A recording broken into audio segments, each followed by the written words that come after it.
today we're going to give you some insider. Yeah, we're insiders. I know. It's kind of funny to call us that. But we're going to give you some tips to win your league. We have played in a lot of Dynasty leagues, quite a few years now. So we're going to give you what we have found results in the highest chance to win your leagues. Do you want to win your leagues? Do you want to win money? Stick around. These tips will absolutely put you on the path to do that. First, make sure you subscribe to the Dynasty domain and Fantasy domain. Fantasy domain is in the video description. That's where we're going to be hanging out for as we get closer to the season. In the season, we're going to be on Fantasy domain a lot. So make sure you're subscribed over there. Make sure you're checking out our merch in the shop. Make sure you're joining as a member on our YouTube page because you're getting your team graded on our YouTube channel. We're doing team grades videos for you guys, so make sure you're going over and joining the Domain S tier. You get access to our rankings, our ADP, and our Discord as well. And make sure you're checking out Fozzie Football. Code Domain will get you a discount. Really cool game, really fun. We really are happy to be partnered with them.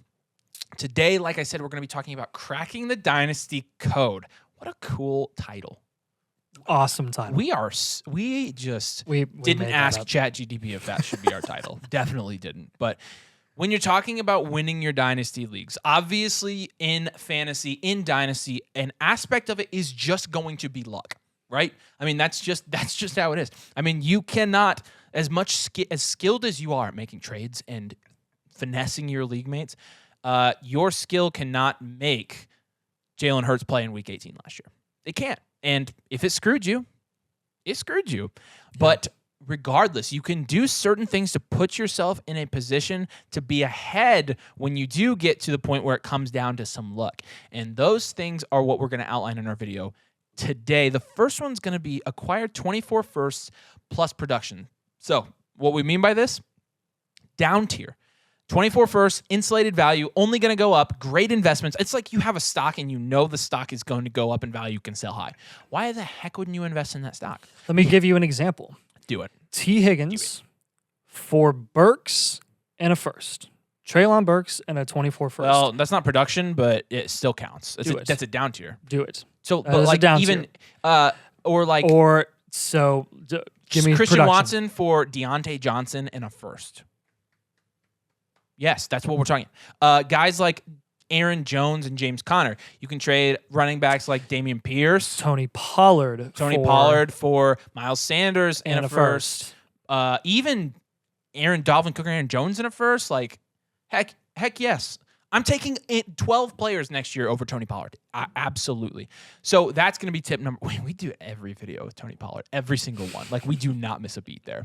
But acquire 24, down tier to 24 first, and then production. You're getting future and you're getting now. I mean, it is the perfect combo. It's and it's guaranteed value. Guaranteed value that is going to last on your Dynasty 24 team. first and production is like just get an asset. This is really nice at the running back position too, because you can get just as much production, just as much ceiling at the running back position from a points per game perspective, getting a guy like James Conner versus Tony Pollard, but then you can get picks on top of James Conner as well that are going to maintain value, because Tony Pollard is guaranteed to fall in value. James Conner is guaranteed to fall in value, but he's already significantly lower than Pollard. Yep. So at that point, which one has the most long-term maintained value with the same amount of points right now?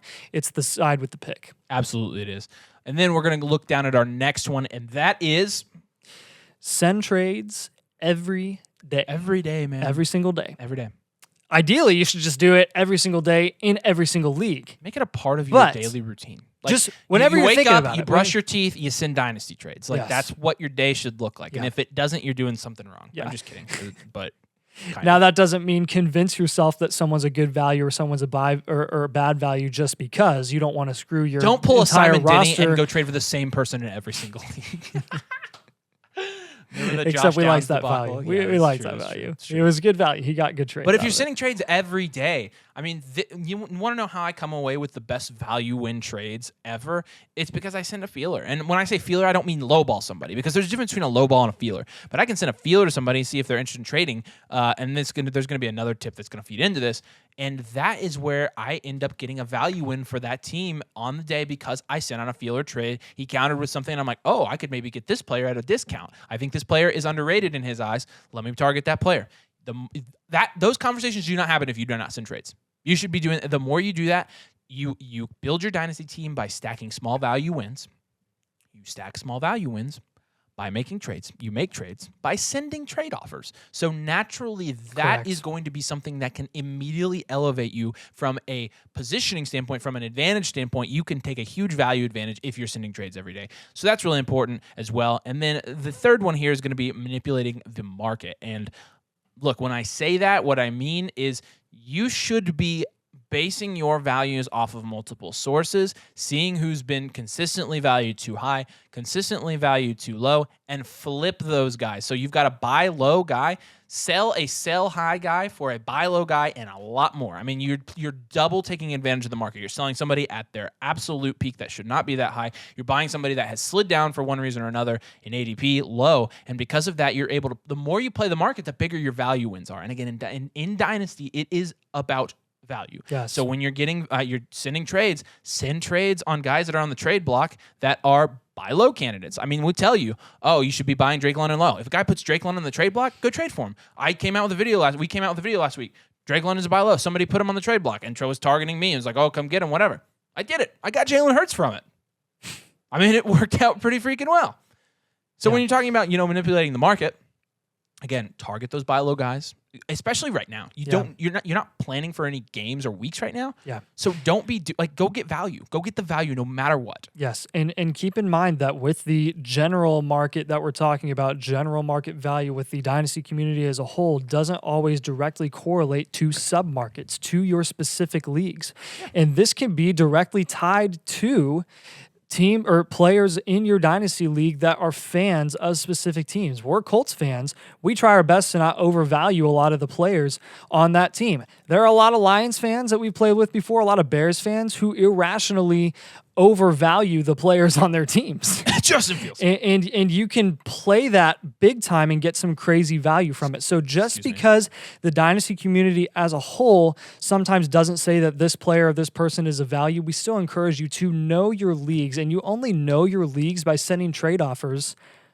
as often as you can. It all comes back to that. Every day. It really does all come back to that. And sometimes people are going to look at you in your trade offer and be like, bro, that's not even close for me. And you're like, okay, now I know this person. Now I know this player. Now I know that they value this player just like I do. Yep. And you just have to learn some way, and you're not going to learn unless you're sending trades. Absolutely. I 100% agree with that. When you're doing these trades, something that's going to help you, the trade block is going to give you huge hints. So what I like to do when I'm making my daily trades, like I'm not just eating, meaning my, okay, I'm picking this roster, I'm going to do this guy, I'm going to trade this. A lot of times I'll go to that little trade thing on Sleeper, I'll scroll over in the back. Oh, this guy's on the trade block. He was a buy low in Dynasty Domain's recent video. Dynasty Domain's pretty cool. They know what they're talking about. You should subscribe to their channels, both of them. And then I'm like, I should target that guy in a trade. And that's how I work through my trades. Yep. And that's how I also convince you to subscribe subliminally. And now you're subscribed. But at the same time, I know, thanks. At the same time, the trade block is going to give me a huge hint. Like if somebody's trying to sell Derrick Henry, why? I mean, Derrick Henry's a buy low. Derrick Henry's producing at a high rate. That's my trade target. I'm going and making a trade target for that guy. I mean, when you see buy low candidates pop up, you should be making an offer right away. Every time. Every time I get an X put a player on the trade block, I check them all. Every single one. I click on them because I'm like, is this somebody that's good value? I don't want to miss on this. That's why the trade block is a good thing. That's why when you have sell high players, you should be putting them on the trade blocks because other people will do the exact same thing. You'll get more offers that way. The trade block can be really used to your advantage in Dynasty especially, but it will give you huge hints on where the value is going to be in your league. Calvin Ridley is another guy that he just, should not be going as high as he is in Dynasty. He's going way, way too high. He's a guy that I'm looking to sell. And, right now, if I have Calvin Ridley somewhere, and I really don't have a lot of them, I'm looking to down tier. I'm sending offers for Calvin Ridley. I might pick a guy on my team that I want to sell or buy, and I might send offers for them as well. So it works both ways. Yeah, and be careful with the trade block too. Don't just be flippant with it, and don't give away what you're thinking about. Don't put there you go. Don't put T. Higgins on the trade block and then say, I'm really looking to sell this guy for not very cheap at all. Come get this guy, but you're gonna have to pay. Like, what's the point of that? What message does that send to your league mates? Do you think any of them are going to be motivated to be like, wow, I'm gonna give up more value than I should to go get that guy. I'm going to go do it. I'm going to give him the clear advantage because that's what he wants, and that's what I want too. I want to lose this trade. And don't put Hassan Haskins on the trade block. Nobody's trading for Nobody Hassan wants Haskins. Hassan Haskins. No one does. And I won't give you a fourth for him. I'll take a fourth for any of these guys. I'm sure you would. I'm sure you'd take a fourth. I'll give you a waiver dollar for Hassan Haskins. Hey, I mean, that might actually be too much. You might be overpaying for that. All right, here we go. I should put a couple of guys on the trade block right now and just say, like, I'm actually looking to sell this guy for free. So come get him. I'll put like Patrick Mahomes I'll do it for nothing. I'm looking to down tier to like Sky Moore plus a second or something for Patrick Mahomes.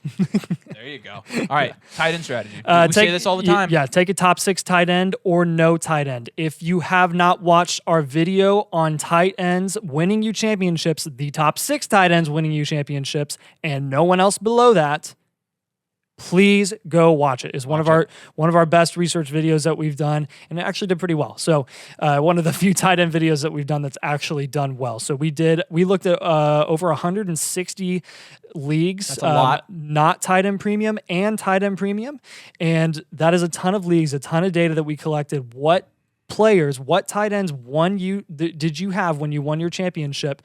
Almost 80% of those champions had elite tight ends, top 6 tight ends. That's Travis Kelce, Dallas Goedert, George Kittle, TJ Hawkinson. Who am I missing? Mark Andrews. And last year it was Evan Ingram. It would have been Zach Ertz if he had stayed healthy. So I was going to let you struggle through that. Yeah. Thank you. Anyways, that's really all we have to say about that. Please go get an elite tight end. It is worth the value. It's worth you not getting one of the many receivers that's going to be on the board. Or if you decide to not go tight end at all, literally do not go tight end at all until like the 20th round. You will do just as well starting Taysom Hill if you're in your dynasty or fantasy championship as you would starting Pat P. I'm dead serious. The data says it. The data says it. It does. The next point. All right, this is going to be a really in-depth, long point, so I need you to track with me and stay with it. The next point to crack the code in your dynasty leagues and to win your championships, Tyreek Hill. That's it. That's it. Listen, and I'll expound. Expound is fine. Expound works. Yeah. Tyreek Hill is a guy that is going to be producing at an extremely high level for 3 years, but because it's only 3 years, people are done. You better go send an offer for Tyreek Hill in every single league. He is a guy that will increase your chances of winning a dynasty championship by 20%, maybe. I mean, like insane amounts. Yeah. Apparently, he's just not a wide receiver 1 anymore, though. And in 3 years is not anything, so we should just sell him now. That is completely caveman think. I can't even begin to tell you how irresponsible that is. I mean, yeah, it's like Tyreek Hill 3 years. I mean, Caleb, but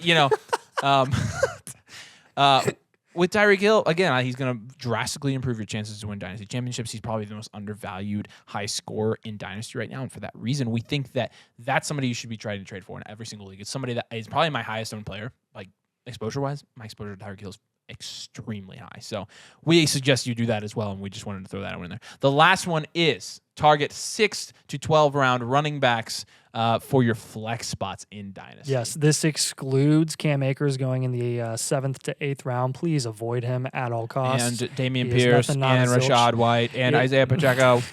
So not all 6. Not all of them. The ones that score. The ones that actually score fantasy points. We're talking about the old guys who have already gone.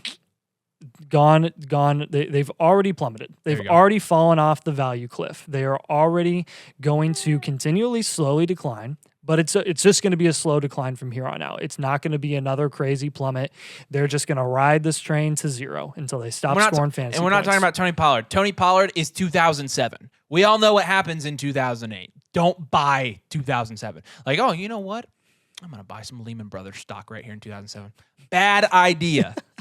But if you want to buy low, guys that are going to produce, you're talking about Aaron Jones, James Conner, Miles Sanders going in that. Mixon. Who? Joe Mixon, who, guys, has not he has not been cut. He has not left the Cincinnati Bengals, and he is not going to this year. And these guys are all going to be the best the best guys for your flex spots because everybody's going to go wide receiver. Everybody's going to try to go PPR, wide receivers. There are just so many wide receivers, and they are all expensive. They're all being pushed up boards because of last year's running back conundrum. Zach Charbonnet. Please take Zach Charbonnet. Please take Dalvin Cook. Please take, yes, even Alvin Kamara, who has some legal issues right now. Just take him. Just take him in the 12th round. It's worth a shot. Roschon Johnson, who is the actual running back one in his offense. Nobody cares if Khalil Herbert is getting first-team reps. Everyone's like, Khalil Herbert's yeah, that's my favorite thing. One of my favorite phrases in the offseason is, this person's taking first-team reps. Let's come up with some random names. Bam Knight's taking first-team reps for the New York Jets. Why is that such a big deal? Probably because he doesn't belong there, and the only reason it's a big deal is because he isn't usually taking first-team reps. Why do we not say Patrick Mahomes is taking first-team reps and making a big deal out of it? Probably because he belongs on the first team. Should be taking the reps. Probably because he belongs on the first team. If Khalil Herbert really belonged on the first team, like then it wouldn't be a big deal. He's taking first-team reps. No, it's Roschon, baby. Roschon. We won't get on too much of a rabbit trail there, but that's going to wrap it up. Those are just a few. There are infinitely more. Let us know in the comments what your best tip is to crack the Dynasty code, win your leagues, win all the money from all of your league mates. It's one of the best feelings. So drop in the comments how you do that. Do us a favor, subscribe to Dynasty Domain. Make sure you like this video as well. Hit that little like button. It helps us out, helps the algorithm, helps the video. Make sure you go over to Fantasy Domain. Again, we're going to be transitioning to Fantasy Domain. And we're putting videos out on Fantasy Domain now. They're coming out. If you haven't subscribed, go do it. You're literally missing out on videos that we're putting out. Looking forward to this season. You're getting immediate like running back rankings, wide receivers and running backs you should be adding for your redraft teams. Make sure you go over to Fantasy Domain. Check out Fozzie Football. Use code DOMAIN. Make sure you go check out our merch online. Make sure you check out our memberships on YouTube. We'll do a team grading video for you. You get access to our rankings, ADP data, and our Discord if you go sign up for that today. And you get a cool little badge by your name that has our little emblem on it. Like I can never point at things because it's I'll do it with my dumb thumb. There you go. All right. We really appreciate you guys watching. Thanks for joining us. Go win your leagues. We'll see you later.